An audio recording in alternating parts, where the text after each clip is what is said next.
नमस्कार सर्वताईंना श्री स्वामी समर्थ. नमस्कार सर्वताईंना श्री स्वामी समर्थ. तर आता खाली चालली दीदीला डॉक्टरकडे न्यायचं आहे. अजून आज इंजेक्शन वगैरे आणि एक ग्लुकोज चढवायचं तिला, पुन्हा आज इंजेक्शन द्यायचं आहे. तर आज अशी कुर्ती घातली बघा. आता म्हटली इथंच जायचं आहे जवळ, तर नको हे करायला. आता दीदीला तिथे बसवते, पप्पा पण आलेत खाली आणि मी तिकडं मसालेवाल्यांच्याकडे जाते. मला काळा खजूर वगैरे आणायचं आहे आणि एक ताई त्यांचा नंबर मागत होती. म्हटली त्यांना विचारते, आपली ते जवळच एकदम, त्यांना विचारते मग कधी यायला होईल. तर म्हणून पहिले त्यांच्याकडे पण जाते आणि दीदीला पहिले डॉक्टरशी तर बसून पप्पाचं त्यांचं नंबर वगैरे लावून काही घेतील इंजेक्शन वगैरे. तोपर्यंत मी जरा जाऊन येते पुढे. तर चला मग आता दीदी चल. हे माझ्या हातातून वाटी हलत होती गो. असं वाटतं पूर्ण वाटी पडणार आहे. असलं दूध हलवत आली, मांडीला आणले खाली. मी बोलली माझ्याकडे द्या. आता माझ्याकडे दोन मोबाईल, पर्स, तिचा पण मोबाईल माझ्याकडे दिला. ती बघा माझं बाहेर बसली म्हणा सोनू चल दीदी तिला बोलत असते चल लवकर ये. ओके सोनू, तुला किती वेळा बोलले रस्त्याकडे नाही जायचं म्हणू. हे बघा, तिला इथं ना रोज प्लास्टिकचे डबे आणून आणून संपवले दीदीने. आता घरातले पार्सलचे डबे येतात ना ज्यूसचे, मला संपवलेत. हे बघा, खूप तिची लाडाची मांजर 2 दिवस दिसत नव्हती.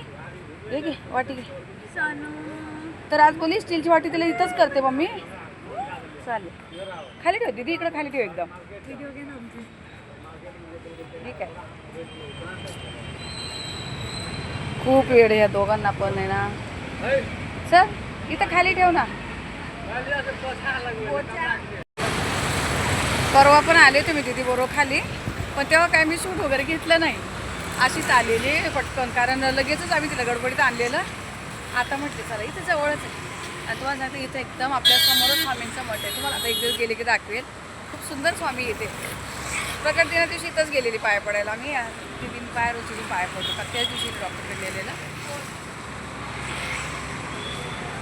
चला आता हिला पहिले डॉक्टरकडे दाखवते तिथे.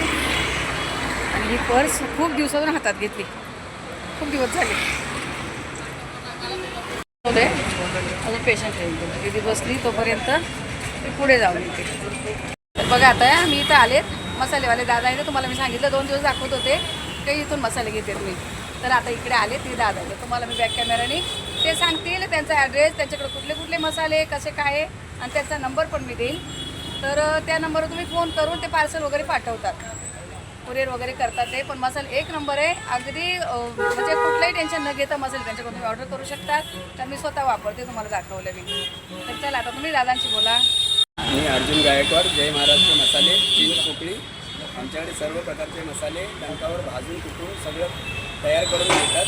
हो, तुम्हाला जसे हवे तसे तुम्हाला कुरिअरही करून केले जातील. हां किंवा तुम्ही इथे येऊन स्वतः घेऊन गेला तरी चालेल. हो, आपल्या इथले जवळचे पास असले तर तुम्ही फक्त चिंचपोकळी, तर तुम्ही कुठे असं कोणत्या याच्यामध्ये सांग. पोकळी स्टेशनपासून एकदम 2 मिनिटाच्या एकदम जय महाराष्ट्र म्हटले तर कोणी पण येऊन जाईल. हां पोकळी स्टेशनपासून वेस्टला आहे. हां, आणि तुमचं स्वतःचंच डंक आहे, ज्यांना जसे पाहिजे तसे. डंकावर कुठूनही देतो. हां किंवा तयार मसालेही तुम्हाला इथे मिळतील. हां हां, आणि तुम्हाला घरपोच डिलिव्हरी पण मिळेल. घरपोच डिलिव्हरी मिळेल. आणि मग दादांचा नंबर मी यात देईल, तर तुम्ही विचारा कोणत्या मसाल्याचा कसा भाव आहे. पण सगळं दाखवते मी तुम्हाला. पहिलं तर दुकान आहे आणि डंक पण दाखवते. इथं सगळं काही असतं दादांकडे. हे बघा या मिरच्या वगैरे, आणि त्यांचं डंक मी पुढे गेल्यावर दाखवते. सगळ्या प्रकारच्या मिरच्या असतात आणि सगळ्या प्रकारचे लोणचे पण असतात. लोणचे, पापड, ड्रायफ्रूट वगैरे मी आता त्यांच्याकडूनच घेते इथून ड्रायफ्रूट वगैरे.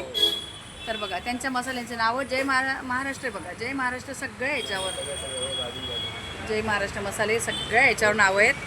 आणि कंटिन्यू इथे CCTV चालू असतात, त्यामुळे त्यांचं इथून पूर्ण लक्ष असतं डंकीवर कसे काय भाजतात, कसे देतात, काय करतात, सगळं लक्ष असते बघा इथं.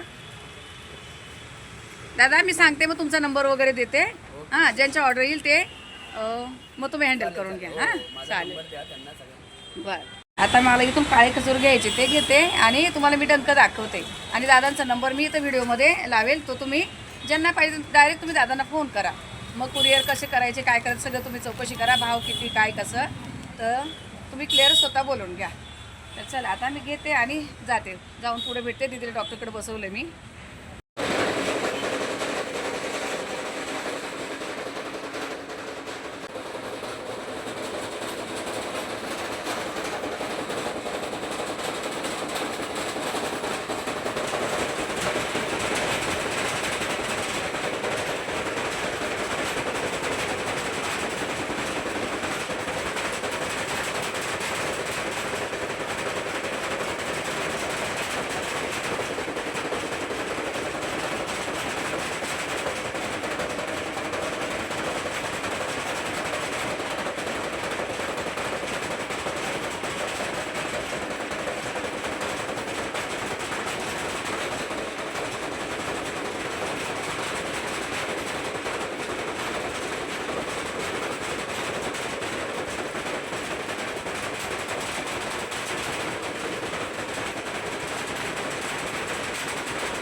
तर आता आलेत मी आणि तुम्हाला दाखवलं डंकेवरचं पूर्ण ते कसे कुटतात मसाले कसं काय सगळं आणि एकदम खात्रीशीर आहेत नो मी तुम्हाला सांगेन. कारण आज कितीतरी दिवस झाले मी त्यांच्याकडून काश्मीरी पावडर मागच्या वर्षी पण मसाला वगैरे त्यांच्याकडून बनवून घेतलेला. आत्ता पण बघा तुमच्या समोरच होतं सगळं काही. खूप छान बनवतात आणि दादाचा स्वभाव खूप छान आहे. म्हणजे एकदम खात्रीशीर वस्तू देणार कुठली पण. म्हणजे असं म्हणतात ना काही खोटे ना टाकू नाही त्याच्यामध्ये. आता आलेत मी इथे. जर कोणत्या ताईंना ऑर्डर करायचा असेल काही तर दादांना फोन करून विचारा किंमत काय कशी काय. कारण आता आम्हाला देतात इथे कारण आम्ही स्वतः येऊन घेऊन जातो म्हणून. आणि पार्सल वगैरे करत त्यांची काय पद्धत असेल ती मला काही माहिती नाही म्हणून बोलते.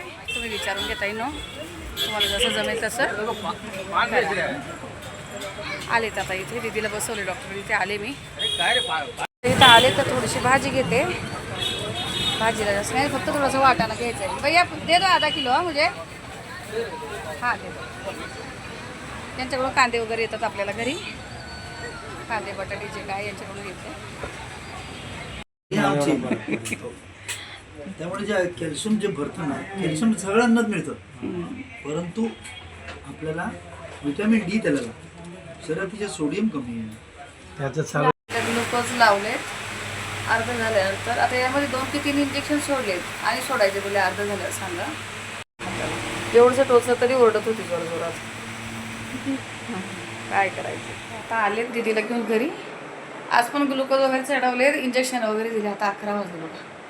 हे बघा मी इथं तांदूळ भिजवून ठेवले. तांदळामध्ये थोडीशी मेथी घातली बघा दिसत असेल. 1 चमचाभर मेथी टाकली मी. दीदीला डोसे बनवायसाठी भिजवले. आणि वरती उडदाची डाळ भिजवून ठेवली. आता वाटेल तेव्हा दाखवेल मी तुम्हाला. असंच इथं राहू देणार आहेत. अजून जेवलो नाही आम्ही कोणीच. साहेब तरी गेले पुन्हा बाहेर काही काम होतं ते गेलेत. गरम व्हायला लागलं. पहिले AC लावून दिली. यशचं आता गेमचं झालं वाटतं. यश घरीच होता. गेम चालू असतो त्या संध्याकाळचा. आता जेवायचं वगैरे आणि आता बघू ह्यानंतर आता सकाळी काय रुटीन होतं आहे तर भेटते तुम्हाला मी सकाळी. तोपर्यंत सर्व ताईंना श्री स्वामी समर्थ.